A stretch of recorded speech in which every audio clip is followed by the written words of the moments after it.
नमस्कार दोस्तों। अब अपनी प्रश्नोत्तरी सीरीज जो भक्ति काल की चल रही थी उसमें अगले वाक्य का अध्ययन करेंगे। 39 वाक्य का प्रत्येक प्रश्न की सदा की तरह व्याख्या करते हुए अपन पढ़ते जाएंगे।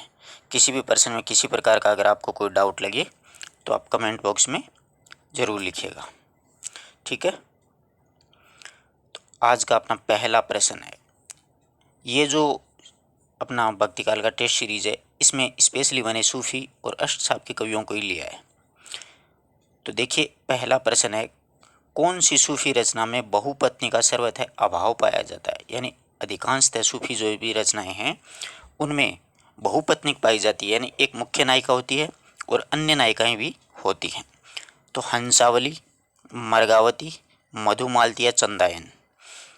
तो मधुमालती जो रचना है उसमें बहुपत्नी का सर्वथा अभाव पाया जाता है, बल्कि इसमें एक तारा चंद और प्रेमा नाम करके हैं, उनकी कथा साथ साथ में जरूर चलती है।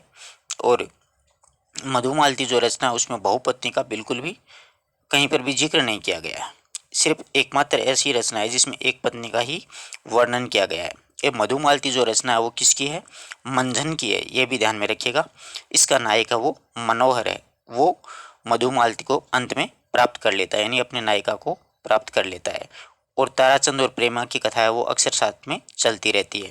तो ध्यान रखिएगा, पूछा जा सकता है कि कौन सी सूफी रचना में ताराचंद और प्रेमा की कहानी भी साथ साथ में चलती है, तो मधुमालती है, ध्यान रखिएगा। अच्छा प्रश्न बनता है, नंदनदास की प्रसिद्धि का मुख्य आधार ग्रंथ कौन सा है? बहुत अच्छा प्रश्न है मित्रों। नंदनदास की प्रसिद्धि का आधार पूछा है। अनेकार्थ मंजरी, रास पंचध्यायी, रूप मंजरी या भंवर गीत। तो आशा करता हूँ सभी को पता होगा नंदनदास की जो प्रसिद्धि थी वो मुख्य रूप से रास पंचध्यायी जो रचना है उसके कारण मिली। नंदनदास की रास पंचध्यायी जो रचना है वो एक सर्वश्रेष्ठ रचना है। इसकी रचना रोड़ा छंद में की गई है, ध्यान रखिएगा। इसकी रचना किस में की गई है? रोड़ा छंद में। और रास पंचध्यायी रचना में वियुक्ता आत्मा एक गोपी है जो रास लीला के माध्यम से रस रूप परमात्मा यानी श्री कृष्ण को मिलने के लिए प्रयत्नशील है। और इस रचना में उपयुक्त शब्द सौष्ठव यानी अच्छे अच्छे शब्दों का संयोजन करके नंदनदास जी ने लिखा है। सुष्ट शब्दों का प्रयोग करने के कारण नंदनदास को जड़िया कवि की उपाधि भी इसी रचना के कारण मिली थी, रास पंचदही रचना के कारण। और वियोग हरि हैं उन्होंने रास पंचदही रचना को हिंदी का गीत गोविंद कह करके पुकारा है। ये भी अच्छा कथन है। हिंदी का गीत गोविंद किस रचना को कहा जाता है? तो नंदनदास की रास पंचदही रचना को हिंदी का गीत गोविंद वियोग हरि ने कहा था। अनेकार्थ मंजरी और मान मंजरी ये जो रचनाएं हैं वो भी नंदनदास की हैं। ये दोनों रचनाएं ही पर्यायवाची यानी शब्दकोश हैं। इसमें शब्दकोश है। इसमें नंदनदास जी ने अपने प्रौढ़ ज्ञान और पांडित्य का प्रदर्शन किया है। रूपमंजरी जो रचना है नंदनदास की वो एक लघु आख्यानात्मक काव्य है। वैसे प्रेमाख्यान काव्य है ये। एक प्रियसी का नाम है रूपमंजरी, उसके आधार पर लिखा गया है, जो सूफी रचनाओं में भी इसकी गिनती की जाती है। भंवर गीत जो नंदनदास जी का है वो भी काफ़ी प्रसिद्ध है। इसके अंतर्गत नंदनदास जी ने अपने परिपक्व विवेक, ज्ञान, बुद्धि और तार्किक शैली और कृष्ण भक्ति का परिचय अच्छे से दिया है। पूर्वार्ध में तो भंवर गीत में देखिए गोपी उद्धव का संवाद चलता है और उत्तरार्ध में श्री कृष्ण प्रेम प्रेम में गोपियों हैं उनकी विरह दशा का वर्णन भी दर्शाया गया है। इसके कारण इस प्रकार से ये भंवर गीत है वो भी एक नंदनदास जी की प्रसिद्ध रचना है। नेक्स्ट देखिए, अष्टछाप में पिता पुत्र कौन कौन थे? अष्टछाप में पिता पुत्र कौन कौन थे? सूरदास कुंभनदास, नंदनदास परमानंददास, कुंभनदास चतुर्भुदास, गोविंद स्वामी छीत स्वामी। तो देखिए पिता पुत्र थे कुंभनदास और चतुर्भुदास। कुंभनदास जी जो थे वो अष्टछाप के कवियों में सबसे वरिष्ठ भी थे। ये भी ध्यान में रखने वाली बात है। सबसे उम्र में बड़े कौन थे? ये कुंभनदास जी थे। और अष्टछाप के कवियों में सबसे पहले दीक्षित होने वाले थे वो भी कुंभनदास जी थे।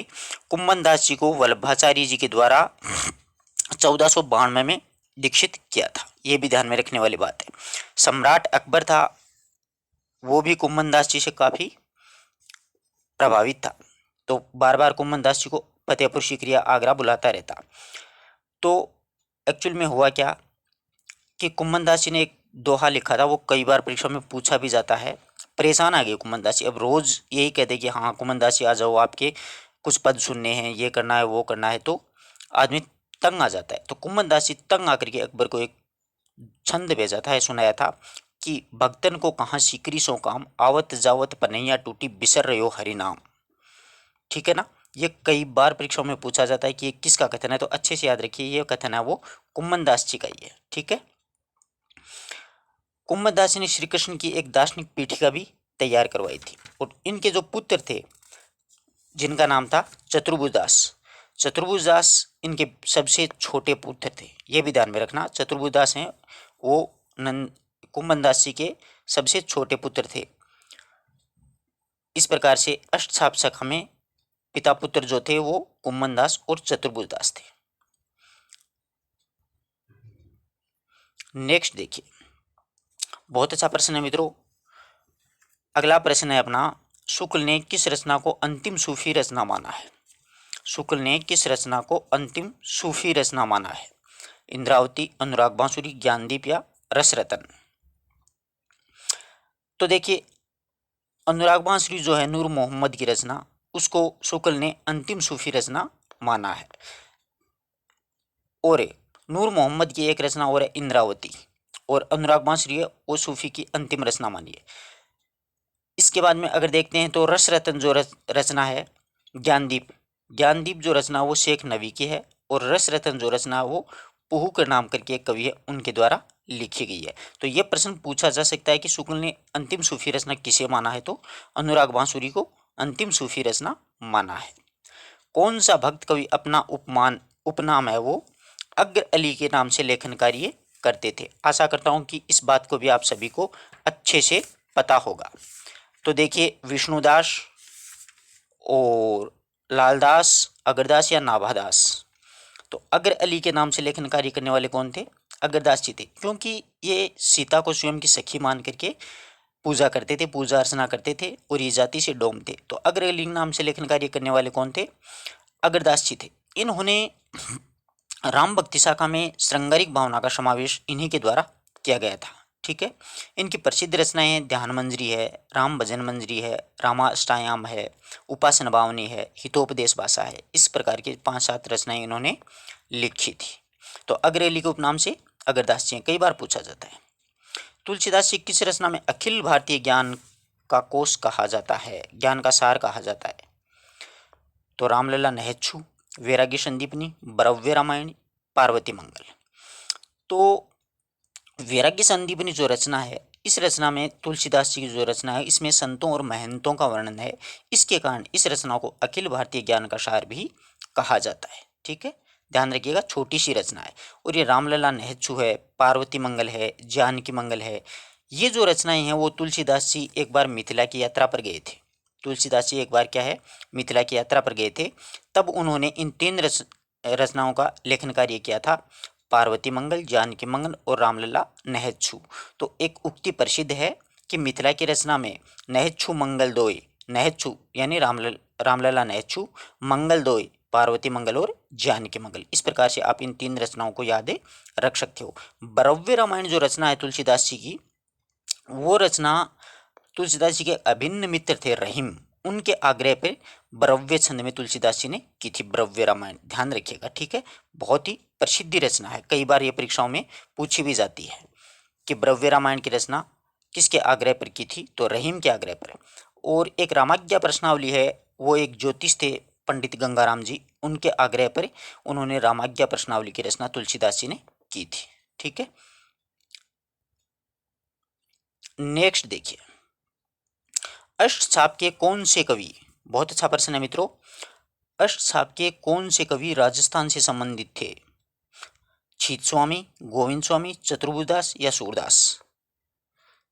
तो देखिए, गोविंद स्वामी जो हैं वो राजस्थान से संबंधित थे, यानी राजस्थान के भरतपुर जिले के अंतरी गांव में इनका जन्म हुआ था 1505 में।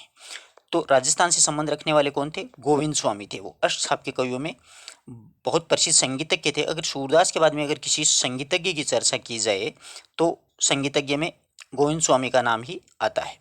गोविंद स्वामी ने जो ब्रज प्रदेश है, महावन है, वहाँ पर जाकर के वो बस गए थे जब अष्ट साहब से दीक्षा ले ली थी तो वहाँ पर। और महावन छोड़ करके वो बाद में वो वृंदावन प्रदेश चले गए, वहाँ पर रहने लगे और वहाँ पर कुछ कदम्ब के वृक्ष लगाए थे गोविंद स्वामी ने। ऐसा सुनने में आता, कुछ कदम्ब के वृक्ष लगाए जो आज भी वहाँ पर मौजूद हैं, जिसके कारण उस स्थान को आज भी गोविंद स्वामी की कदम खंडी के नाम से जाना जाता है।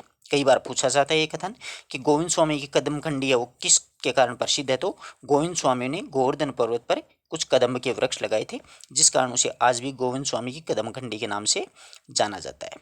प्रसिद्ध अकबर का एक गायक था तानसेन, वो गोविंद स्वामी के पास में शिक्षा लेने के लिए या गायन की शिक्षा ग्रहण करने के लिए अक्सर आया करता था। ये भी पूछा जा सकता है कि अकबर का दरबारी कवि तानसेन है वो किसके पास शिक्षा लेने के लिए आता था, तो ध्यान रखिएगा गोविंद स्वामी के पास। नेक्स्ट प्रश्न बहुत ही प्रसिद्ध प्रश्न है, कई बार परीक्षा में पूछा भी गया है। सर्वाधिक प्रेमाख्यान लिखने वाले सूफी कवि कौन थे? कुतुबन, उस्मान, जानकवी या शेख निसार? तो देखिए, जानकवी जो हैं उन्होंने सर्वाधिक प्रेमाख्यान ग्रंथ लिखे थे। एक इनका प्रसिद्ध ग्रंथ है लैला मजनू, वो जानकवी के द्वारा ही लिखा गया है। देखिए, जानकवी ने कुल जो ग्रंथ है वो 78 ग्रंथों की रचना की थी। कितने ग्रंथों की? 78 ग्रंथों की रचना की। उनमें से 29 जो ग्रंथ हैं वो प्रेमाख्यान पद्धति पर ही लिखे थे। 29 ग्रंथ उसके प्रेमाख्यान काव्य है। अधिकांश रचनाएं जो उनकी हैं उनमें देखो, कथा रत्नावली है, कथा कनकावती है, कथा कलावंती है, कथा मोहिनी है, कथा नल दमयंती है, कथा कलावंती है, कथा रूपमंजरी है।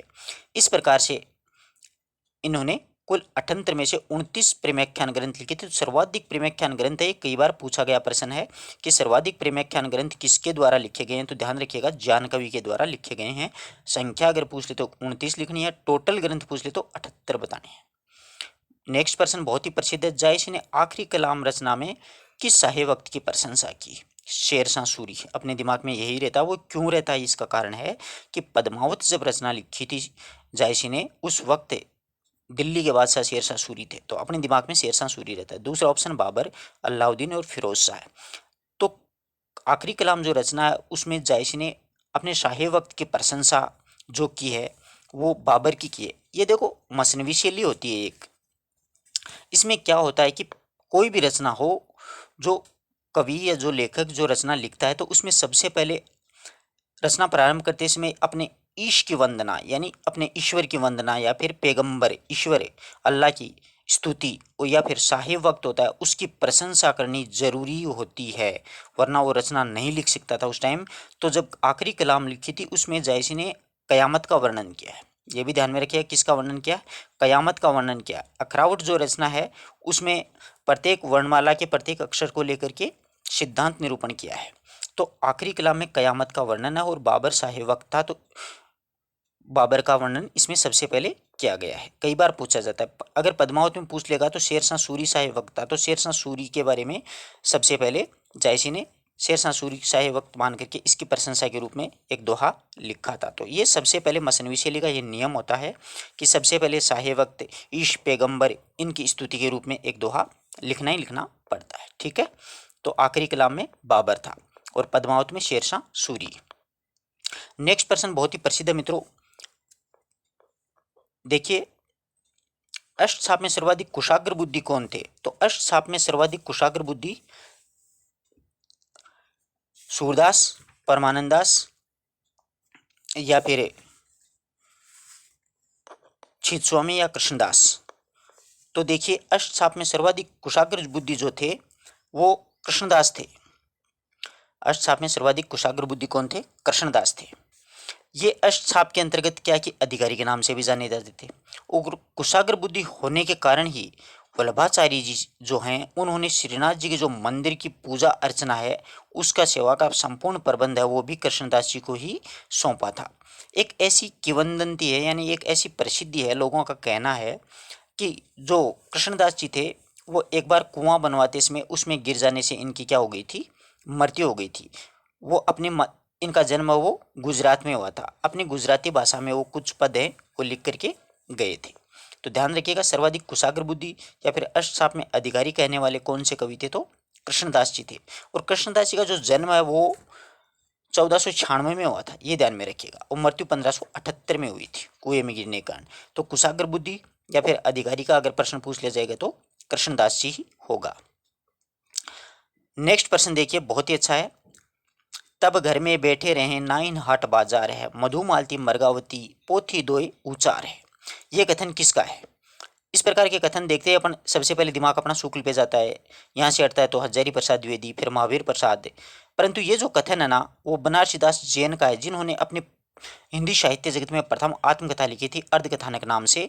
उन्होंने इन दो रचनाओं का वर्णन किया था कि मधुमालती और मृगावती दो किताब थी मेरे पास में, मैं पढ़ा पढ़ा उन दोनों किताबों को पढ़ता रहता था और मेरा टाइम पास करता था। कहीं पर बाहर घर में बैठे रहते थे, ना इन हाट बाजार, ना कोई बाजार में जाते, बस मधुमालती मृगावती दो ही पुस्तक उच्चार, ये दो ही पुस्तक पढ़ते थे, यही मेरे पास उपचार था, और इसके अलावा मेरे पास कोई भी उपचार नहीं था। ठीक है, नेक्स्ट देखिए, बहुत ही अच्छा प्रश्न है। भक्तमाल और अष्टायाम किसकी रचनाएं हैं? भक्तमाल और अष्टायाम किसकी रचनाएं हैं? तो देखिए, रायमल पांडे, नाभादास, बालदास या अग्रदास। तो मित्रों, ये जो रचनाएं हैं भक्तमाल और अष्टायाम, ये नाभादास की रचनाएं हैं। इसमें देखिए, प्रसिद्धि का कारण जो है नाभादास का, वो भक्तमाल रचना ही है। इस भक्तमाल रचना में नाभादास ने 200 कवियों का जीवन चरित्र लिखा था, जो 316 छप्पे में प्रकाशित हुआ था। तो पूछा जा सकता है कि भक्तमाल में कितने कवियों का जीवन परिचय है, तो 200 कवियों का है, ये ध्यान में रखिएगा, अच्छा प्रश्न है। नेक्स्ट देखिए, तुलसीदास को सांस्कृतिक सूर्य किसने कहा था? दिनकर, शुक्ल, निराला या रामविलास शर्मा। अच्छा कथन है, निराला के द्वारा तुलसीदास को सांस्कृतिक सूर्य कहकर के पुकारा है। अब तुलसीदास जी ने कितनी रचनाएं लिखी, तुलसीदास जी को किसने क्या कहा था, कब जन्म हुआ, क्या हुआ, सारी डिटेल मैंने एक तुलसीदास जी का वीडियो बना रखा, उसमें आप जाकर के डिस्क्रिप्टिव रूप में अच्छे से पढ़ सकते हो। वीडियो जो ऑप्शन आएगा आपके पास, उस पर क्लिक कीजिएगा, सारी वीडियोज ओपन हो जाएंगे, वहाँ से आप अच्छे से पढ़ सकते हो। अगला देखिए, प्रातः समय, अगला कथन बहुत अच्छा है। प्रातः समय उठी जसुमती जननी गिरधर सुत को उपटनी हावसी। यह कथन किसका है? सूरदास, अपने दिमाग में अक्सर यही जाता है, नंदनदास, गोविंद स्वामी और छीत स्वामी। तो देखिए, ये जो कथन है, प्रातः समय उठी जसुमती जननी गिरधर सुत को उपटने निहावती, ये कथन गोविंद स्वामी का है, ध्यान रखिएगा, बहुत अच्छा कथन है, परीक्षा में पूछा जा सकता है। इनकी जो लाइनें, जो कथन है, वो अच्छे से याद रखिएगा, अक्सर एग्जाम्स में आने के पूरे चांसेस रहते हैं। अगला प्रश्न बहुत शानदार है। अष्टछाप का कौन सा भक्त कवि उदंड या बदमाश प्रवृत्ति का था? छीत स्वामी, नंदनदास, चतुर्बुदास या फिर परमानंद दास। तो देखिए, उदंड प्रवृत्ति का छीत स्वामी थे। ये, इनका जो जन्म बता दूं पहले, 1515 में हुआ था मथुरा में। ये चतुर्वेदी ब्राह्मण थे वैसे, और इन्होंने दीक्षा थी वो विठलनाथ से ली थी, वो ऐसे नहीं ली थी इन्होंने। ये उदंड प्रवृत्ति के तो थे, बदमाश प्रवृत्ति के थे, इसलिए इनको चितू चौबे के नाम से जाने जाते थे। चितू चौबे, चौबे यानी चतुर्वेदी, और चितुए ने चित स्वामी। तो ये बदमाश तो थे। एक बार क्या हुआ कि गोस्वामी विठलनाथ जी आए हुए थे इनके गांव में मथुरा में। तो इन्होंने, क्योंकि बदमाश तो थे, बदमाश के तो अलग ही दिमाग चलता है, तो उन्होंने एक तो खोटा सिक्का लिया और एक नारियल लिया। परंतु जो विठलनाथ जी थे, उन्होंने अपनी दिव्य दृष्टि से, दिव्य शक्ति से सब कुछ देख लिया कि ये बंदा अपने साथ क्या करने वाला है। तो विठलनाथ जी ने उस खोटे सिक्के को असली बना करके और नारियल को बिल्कुल अच्छा स्वरूप दे करके और परिशुद्ध कर दिया, बिल्कुल परिपूर्ण कर दिया। तब जाकर के क्या हुआ कि छीत स्वामी की आंखें खुल गई थी और वो बड़े प्रभावित हुए उनसे, उनके इस चमत्कार को देख करके काफ़ी प्रभावित हुए, और तुरंत ही उन्होंने पुष्टि मार्ग से दीक्षा ग्रहण कर ली। और उसके बाद में वो श्री कृष्ण भगवान के हैं वो पद गाने लगे, रचने लगे, उनकी भक्ति अर्चना वो करने लगे। वरना बचपन में इन्होंने काफ़ी बदमाशी की है, काफ़ी उठाफटक की है, खूब लड़ाई झगड़ा करना और करना, बदमाशी, हर तरीके की बदमाशी की है इन्होंने। तो ठीक है, उदंड प्रवृत्ति का अगर पूछ लिया जाएगा तो चितू चौबे होगा। आज की अपनी जो क्लास है वो यहीं पे खत्म होती है। आशा करता हूँ कि प्रत्येक प्रश्न आपको अच्छे से समझ में आया होगा। अगर मित्रों किसी प्रकार की कोई त्रुटि हुई और आपको कहीं पे डाउट लगा किसी प्रश्न पे, तो आप जरूर कमेंट बॉक्स में लिखिएगा। अदरवाइज मुझे कैसे पता चलेगा कि आप लोगों को ये बात समझ में आ रही है या नहीं आ रही है। और अगर आपको वीडियो अच्छा लगा तो अपने मित्रों तक इसको ज़्यादा से ज़्यादा शेयर करें, जिससे कि ज़्यादा से ज़्यादा विद्यार्थी हैं वो लाभान्वित हो सकें। मिलते हैं एक नए वीडियो, नए टॉपिक के साथ। तब तक के लिए नमस्कार, जय हिंद, जय भारत।